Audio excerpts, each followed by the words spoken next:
Have you ever felt like you've tried everything to heal from the pain of sexual abuse, and yet nothing seems to really be helping?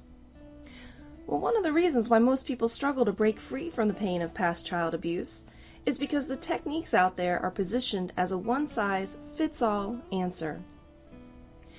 What I want you to know is that there are actually 3 distinct phases on the path to recovery, and I'd love to share with you about these phases, what issues you must resolve to move to the next phase, and what kinds of support you'll need in order to move forward as quickly and completely as possible. The road to recovery is much easier when you know what stage you're in and what to do next. So don't hesitate. Go to www.rachelgrantcoaching.com/checklist and get your 9-page guide today. Now on to our show.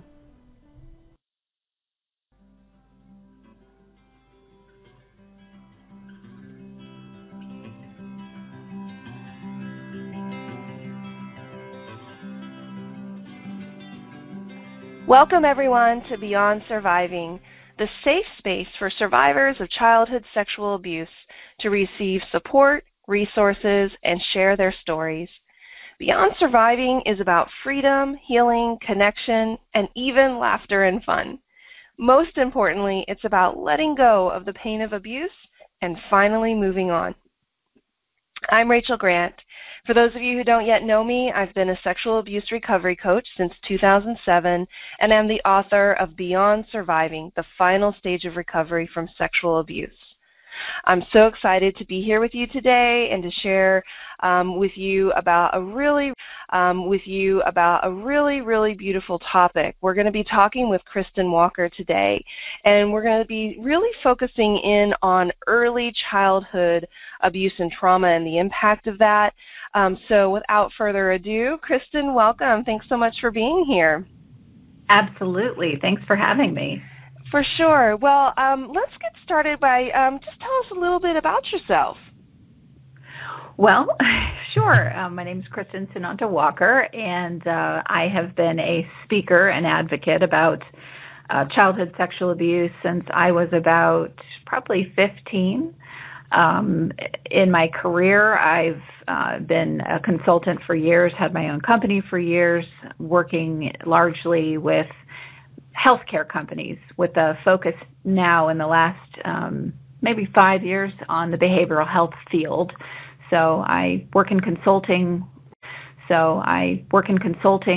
Around behavioral health technology there. I still do my advocacy around childhood sexual abuse issues, but my great love in terms of work is that I have a podcast network, which is totally focused on mental health. And what I mean by network is I have my own show called Mental Health News Radio, but I also produce about 17 other podcasters' shows, which are all focused on mental health. So my career is becoming more and more and more towards advocacy.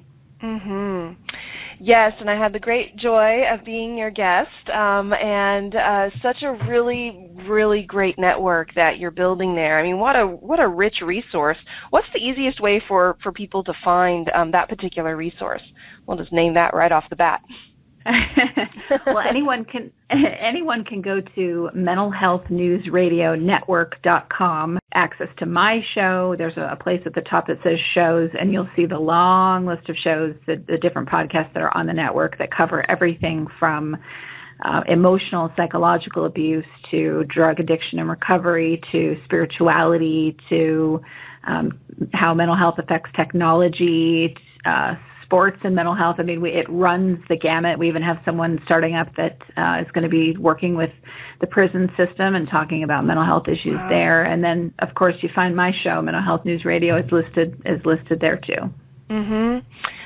Man, thank you so much for sharing that with us. And yeah, y'all, be sure to go out and check out this network. It is there's an abundance of resources and support there, and just great ways to learn and understand. And so it's quite a treat to have Kristin here on the Beyond Surviving podcast. And I'm really excited about the topic that we're going to be exploring at where the trauma occurs, like when we have abuse across a lifetime or at certain ages. What's the impact based on, when we've experienced abuse, at what age we experienced abuse, and what does that tell us about things we might need to keep our eye on in the healing journey? Yeah. Does that, yeah? Absolutely. Yeah. So let's start, I guess, in general with, what you've come to understand or know about the impact of abuse on different age groups, and where would you like to start with that? Where can we jump in? Well, I think, what people don't realize is the impact, and I mean, survivors of abuse as well as just the general public. You don't realize how insidious this kind of abuse is, no matter what age, but especially when it's perpetrated by a parent, especially. That adds a whole other layer. There's just, I look at it in terms of layers of disruption and insidiousness that impact your life. So no matter what kind of abuse it is, sexual abuse it is, no matter who the perpetrator is, there are degrees of how much it's going to infect you depending on, was it a parent? How young did it start? Did someone believe you when you did speak out? If you did speak out, did you feel safe enough to speak out? There's just so many things that come into play, and what people don't realize is that it takes a lifetime of work. This is not something that you just get over. It doesn't matter if you've been in therapy forever, and you need to be in therapy off and on throughout the course of your life, because the abuse is going to different pieces of it. That because you become a fragmented person in many ways in order to deal with what happened to you. So I've, as an example, had things come up for me in my 40s that just didn't have the room to come up for me at 20 or at 15 or at 30, because I wasn't prepared. I wasn't emotionally ready to handle the healing I needed to experience at those ages until I was older, and I'm someone that did have the benefit of therapy from the age of 12. Got it. Yeah. Yeah, so we start to look at, I think, the incremental healing that we can do, and that, one of the things that I talk with my clients about is, we can always continue to grow and heal. That is, a journey that we can remain on, and we can get deeper insights or more clarity. The distinction that I try to help people understand is that while, yes, there are things that are going to pop up for you, or deeper layers of healing, the way that you experience yourself in the day-to-day can shift, right? So we can go from feeling like we're in that trauma and we're in that survivor mode all the time to a place where we feel like equipped and capable of managing whatever new thing might show up.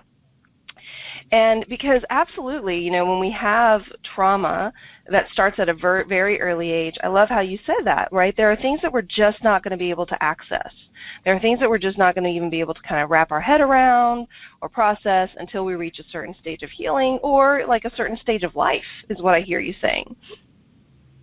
Absolutely. I mean, I've been in just intense therapy groups, which were very helpful to me at different ages with other survivors, and I have watched, as an example, and this was several years ago, and I'm not using names, but there was a woman that came in who had no idea of what had happened to her, and she hit her 30s, had a daughter, and her daughter, everything seemed like it was going along swimmingly, and then her daughter hit the same age that she was when she was first abused, and all heck broke loose, and the husband was shell-shocked. What happened to my wife? And, and then she, started this new journey, and it wasn't going to happen for her until she had a daughter, and her daughter reached a certain age, and the perpetrator was coming over and spending time, and that is what kicked it off for her. So you just don't, it's like, in many ways it can be this this bomb that's going to go off and you don't know when. Yeah. So how do you find So how do you find your peace with that? Because, for me, I know for some of our listeners that might fall into this like I'm never going to be over it then, right? Or this is going to be, oh my gosh, I'm just always going to have to be on guard or watching out for the next thing that's going to throw me into the next spiral, right? And is there any relief from this? Is there any end to this, kind of constant thing? And, I certainly know how I've gone about that for myself, how I've resolved that particular possibility, but I'd love to hear kind of how you've done that. What do you recommend? What's your guidance around that? That's such a great question. For me, I don't feel like there's any, looming things anymore, but that's because I've changed my way of caring for myself. For me, the art of self-care, which, believe me, I still work on this. There's so much to do with, for me anyway, my journey was, I felt like, well, as a kid, this wouldn't have happened to me if there wasn't something just toxic and horrible about me. That's why this happened to me. And I carried that well into my 30s. Even standing up and saying, I'm an empowered woman, I still carried this seed of, I must be horrible that this happened. And so I did walk around with that, oh no, what am I going to uncover tomorrow? And very afraid of the future. And I just I don't do that anymore. I do practice much better self-care. And I look at it like every time a new thing is discovered, it's an opportunity for growth, and growth is a good thing. So I relax into it. So it's not doomsday anymore for me. What's going to happen around the corner? It's like with depression. This is a key thing for me that helped me, really, one who no longer suffers from depression. I started welcoming it in instead of going, oh no, I feel depression coming on. This means this. I'm going to have to and turning it into DEFCON 1. I just went, what are you here to teach me? And it took a few years of doing that before now. If I feel like I'm possibly leaning towards it, I go, I kind of look forward to it. What are you here to teach me? And consequently, I no longer get depressed. Yeah, I love that. Yeah, there is such a beautiful thing that happens when we can embrace and we can welcome in whatever is showing up in our lives and treat it exactly as this is an opportunity, right? Maybe it's not the way we would like an opportunity to show up. Maybe it's not exactly, how it would. We would love for that to be, but if we can get into that mindset. So yeah, I love that. Thanks for sharing that with us. So in your work and in your journey, can you tell us a little bit about what you've learned or what you know about, based on what ages you were abused, like some of the things you might, are there things, so for example, like if I experienced abuse from the age of like infant to 9 or so, and then the abuse ended, are there going to be certain things that I'm going to, have to work through or deal with if, as opposed to if I were abused, let's say, 10 to 15? Do you see demarcations like that? Yeah, I do. I think the younger you are, the more difficult it is, a journey, in some ways, because your child brain just can't understand what's happening, and things are activated within you around sexuality that are absolutely age inappropriate. I think, but in some ways, when you're more aware as a human being, as an older child, so let's say it's going to hit you at whatever age. I look at it like the developmental stages of children. So, okay, so if when do quote unquote normal teenagers start to think about boys or girl, the opposite sex, and get attracted to them? Well, if you are sexually abused at that age in some way, then that is going to hit you in a stage where you are aware, so much more aware about sexuality, and it is going to cause damage to that piece that happens in your development. Does that make sense? Absolutely. Yeah. So for people who are listening, if they are there particular resources or particular men that they either seek out or focus on as guided by the ages when they were abused? Yes, I think that obviously a licensed mental health counselor that focuses on sexual abuse, incest, violent sexual abuse, anyone that is their specialty and their focus, that is imperative. No matter what, hands down, you need to get your rear end in therapy. Right. Yes. And make that a commitment. That is part of your self-care. So this is not, I go once a month and blah, blah, blah. No, you need to be in there at the very least every week, every single week. On top of that, group therapy can be wonderful, and have your therapist help you find the group that's going to fit you, because they know you, they know your story, they know what group is going to, they can help you choose, okay, that group, that's not a good, I just sit down on a couch or a chair and I just blah for an hour. And that's okay. There are times when I've needed to do that, but you can create your community of health with your therapist. That is their job as well. So ask them, what groups do you think would be good for me? And then when you go to the group and you talk and you get a feel for what's going on in the room, come back and talk to your therapist about it so that they can help you get the most you can out of it. That's their job. That's what they're there to do. Yeah, absolutely. And I love one of the things that kind of shows up for me from that is, this journey of healing, there are going to be times when certain support helps us in a certain way, and then we might go in and try, a different modality or a different approach. Right. We might reach that place where, we're looking for a different kind of guidance or a different, set of skills. So I think one thing that I would love to hear from you is how can people figure that out, right?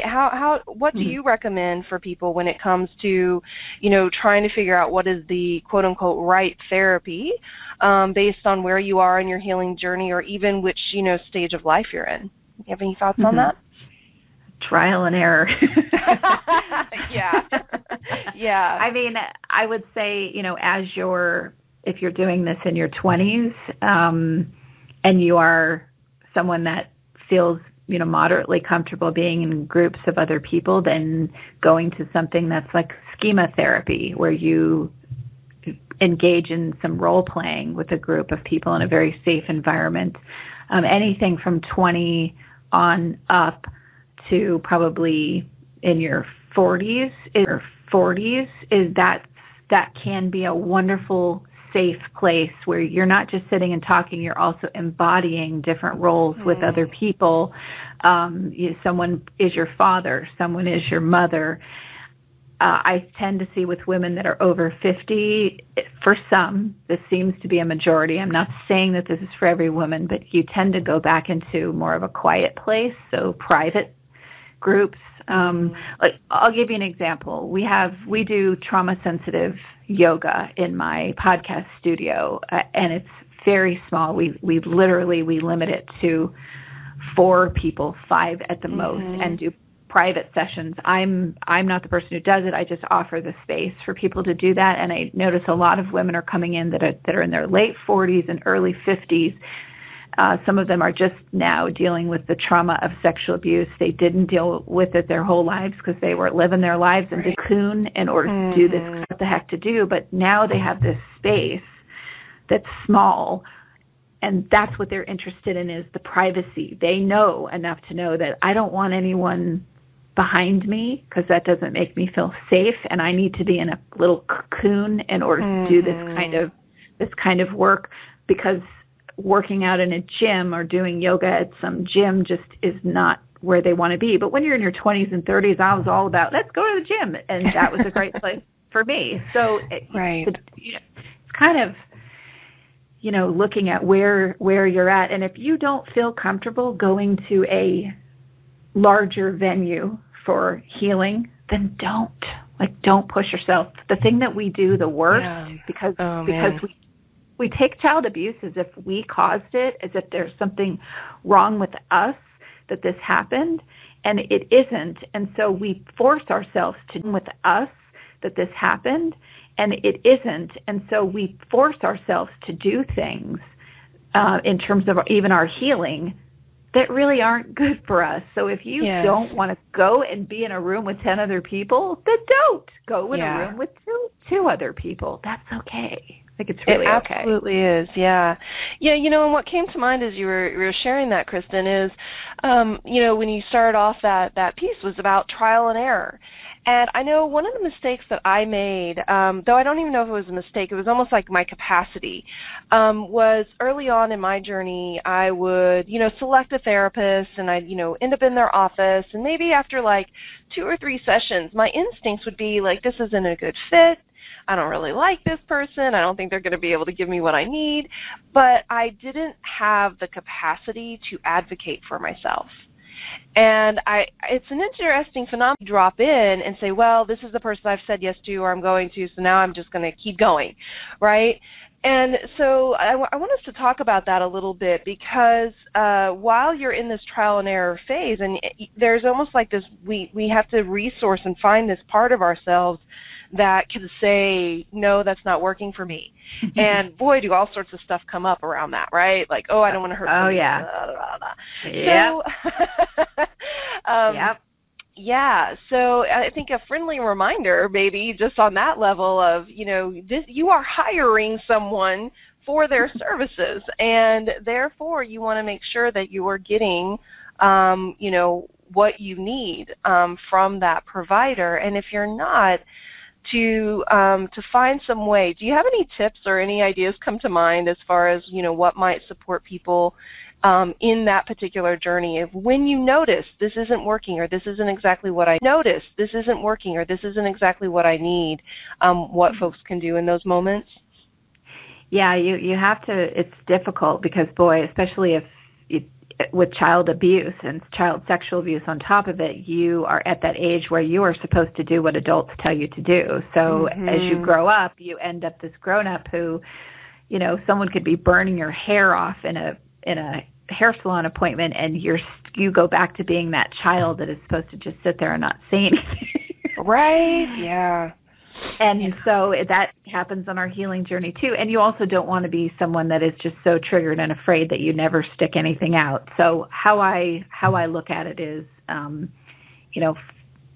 it's all, to me, having that one person that is your sit down traditional outpatient mental health therapist that you work with as your guide and your partner on this journey, that you can feel things in your partner on this journey, that you can feel things out with before you quit something, is like your go-to. That's the person that I go to, or the different people that I go to say, okay, this is how I was feeling in this group thing or this exercise thing or this whatever thing. Is that me being afraid to try something new and to push myself, or is that really just a dynamic that isn't going to work for me? And that I have found very helpful to hold myself accountable for, hey, you know what, you're just running, Kristin, and you just need to plant your feet and just deal with it because this is going to be good for you. Or, Kristin, this really doesn't sound like the right thing for you. And the reason why you have to do that is because you couldn't trust the adults in your life when you were younger in the most profound way. You couldn't trust them. So you have to be able to find adults. Sometimes maybe they are your parents or relatives or friends or whatever, and also a therapist. So your therapist isn't your parent, but they're modeling what healthy attachment is and healthy parenting is. So that's, I think, for me, that's been the best guide towards, helping me make that decision of, am I running, or is this really a good decision for me to say, this is not working for me? Yeah, most definitely. Most definitely. So thanks for sharing that. Great tip there. Find at least one person, whether it's a professional or just a really good friend or whoever it might be, but to almost be your litmus test, right? And to help you work through so that, one, you feel safe to bring those concerns. This is what I'm thinking. This is what I'm feeling. And then second of all, that you have that mirror or that person who can kind of help you sort through where those feelings or thoughts are kind of coming from and what your next action or next step might need to be. Yeah. and, for young children. And then, that kind of carries over into your teenage years and into your adult years. What's coming to mind for me is a little bit for the parents who listen to the show. I know one thing that's come up in my Healing from Sexual Abuse Facebook group have been questions of like, well, my daughter was abused and she's gone to therapy and she seems to be doing really well. Like, are we done? Are we good? Yeah. We're good, right? Right. Yeah, and so I think I just want to almost like really reiterate that for parents that, yeah, they are going to get to a place where maybe they're feeling really stable and really good, and let's, continue to have them be supported, because as they hit different ages, they're going to be able to process things differently, be able to access things differently. And ultimately, we have this, this concept of our, like inner child. And as we're going along, and we're healing and trying to take care of ourselves as adults, we're also, I think one of the things you talk about is how we take care of that inner child in this process of healing as well. Could you talk with us a little bit about that? Share some of your perspective around that? Sure. I think that it's wonderful. I'll give the example of my son who was not sexually abused. Thank goodness that chain, was broken. The generational trauma that came up through my family was broken with his generation, thank goodness. But, he'll go to therapy for just anxiety and the things that he struggles with, and he'll have a really great week or 2 weeks, and he's like, I don't need therapy anymore. I'm cured. Mm-hmm. I'm feeling so good, and I always say, honey, I am so proud of you. I am so proud of you, and this is a cumulative effort. Yeah. So keep on going, and that's with any person, not just someone who's been sexually abused. You have to keep going. This is not something. I have taken breaks, but not after, not after 6 weeks of great therapy. Maybe you lessen the amount of time that you go, but you don't just stop it altogether. And I'm sorry, but no, it is not something that's going to go away. It's going to affect them at every, developmental marker, age, and what's going on in their life. It's going to affect them differently when they have children. It's going to affect them differently when they date. It's going to affect them differently when they have sex. It's going to affect them differently when they, if they get fired from a job or they have an abusive boss. I mean, every single life-changing thing that goes on, it's going to affect at those stages. So it's not something that's going to go away. I'm not saying that that's, something that you should feel like, oh, this pall all over my whole life. No, I don't mean that at all. I just mean, this is deeper than just, we're over it now. Right. Yeah, I think one of the things that happens, that I've seen happen is for survivors of sexual abuse, it can feel a little bit like, oh, we're marked. And I have this thing that's going to be a part of my life for the rest of my life, and it's never going to go away. It's always going to come up. Something's going to happen. And, at this stage in my life, what I really notice around me is that everybody has something. Everybody has something that they're holding space for. And for me, one of the things that really helped take this kind of feeling of tarnish or oh my gosh, the rest of my life is going to be, in the dregs because of this, was to just recognize that the human journey is a journey, or can be. It doesn't have to be, but it can be a journey of just growth and understanding. And you can remain in that journey not from the perspective of, oh, I'm still broken and I'm always going to be broken and I'm not yet fixed. And instead just be in the space of like, what's my next best self? Like, imagine yourself as like whole and perfect and beautiful and sound, but that we can turn the volume on that up over and over and over again, and we can have deeper understanding or deeper insight or greater compassion or a next level of forgiveness. And that isn't, and we want to reach those next levels and give ourselves those opportunities for growth, not because we're trying to counter brokenness, but just because we want to try to be, evolved and open, and because we want to try to be, evolved and open and the best that we possibly can be. And I think all humans are on that journey. And regardless of what the inciting incident is, that kind of sets their path or sets their course in some ways. Does that make sense? Yeah. It does, and I'll say this because I dig this. I thought forever that I was broken when it came to having sex. I absolutely did. And so here's how I look at it now, and I know this to be true.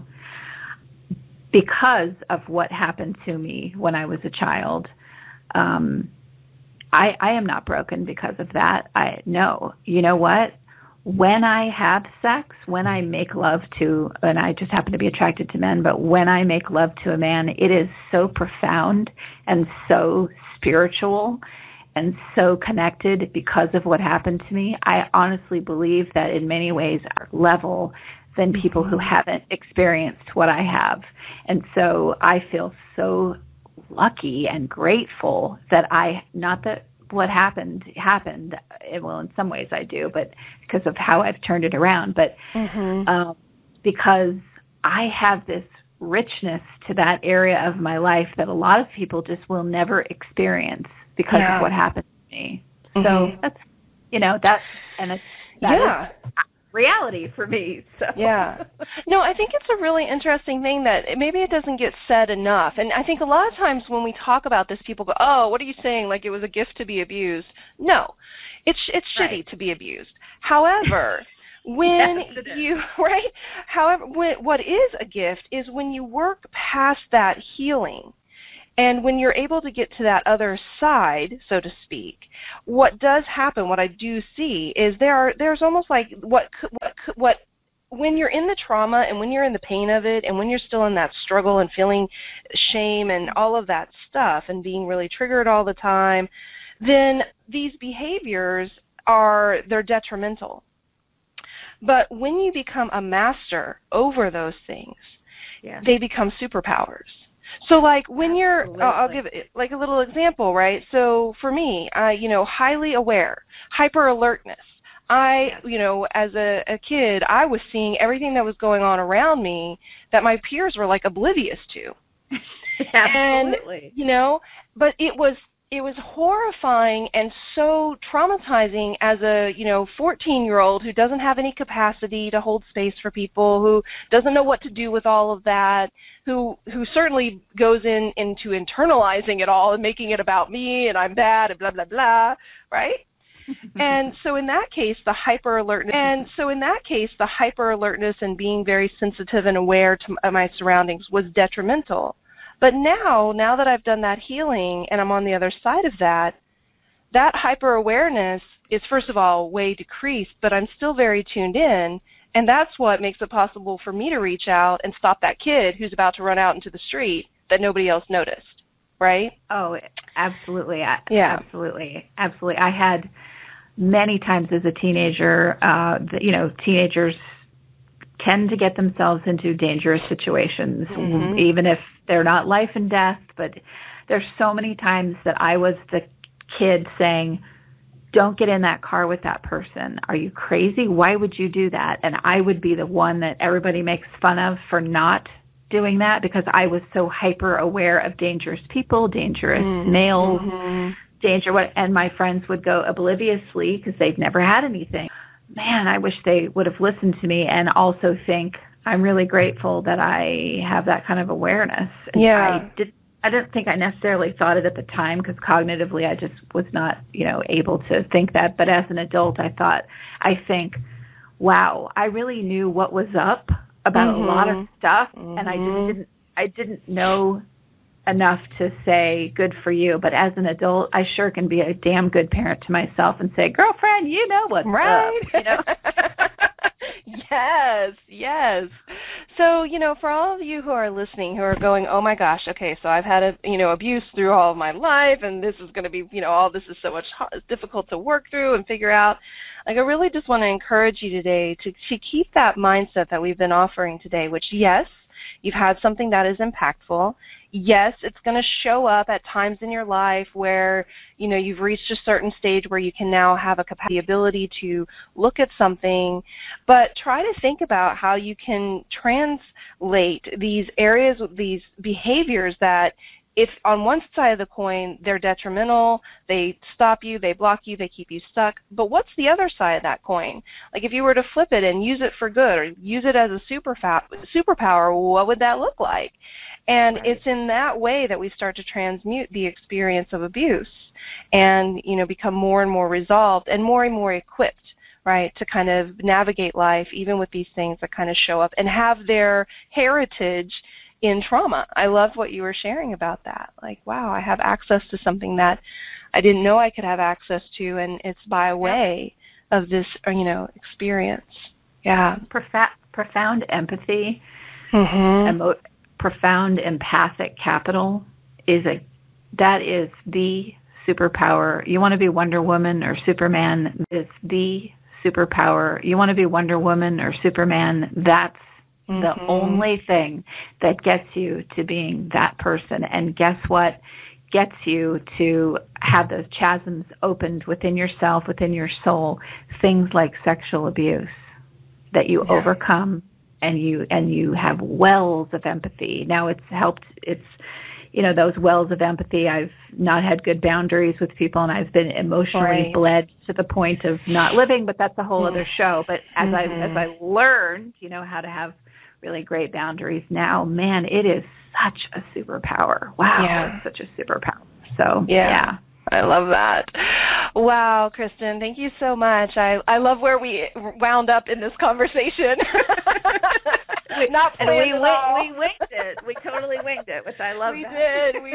And there's so much beauty in that, right? So, yeah, thank you just so much for being here and sharing your wisdom, sharing your journey. Let's just take a moment to kind of reiterate how people can reach out to you, get in touch with you, anything you want people to know about you and your resources that you're offering. I would just encourage anyone to go to, I know it's a long domain, there's a shorter domain, mhnrnetwork.com, but it's easier just to remember, mentalhealthnewsradionetwork.com. My show is there. I've done 450 shows on everything under the sun. So you can find something that's going to resonate with you. But it's not just about me. There are so many other devoted advocates that are doing their own shows on the network that, you know, find one of them and you'll resonate with them too. It's a place of love. Everybody there. We're not there for the money or the this or the. We are there because we advocate on behalf of people. So if you want to find a group of peers, just like what your group does, here's another group of peers for people to just resonate with and feel like I'm not alone, which is what we all want. That's right. So wonderful. Wow. So again, thank you, Kristin, for being here, and thank you, everybody, for tuning in and joining us today. I welcome you to visit rachelgrantcoaching.com to learn more about sexual abuse recovery coaching and also check out the other resources that are available on the site. And please be sure to subscribe to this podcast, leave us a comment if you like what you're hearing, and join us next time. We have so much more to share with you. And until then, take good care of you.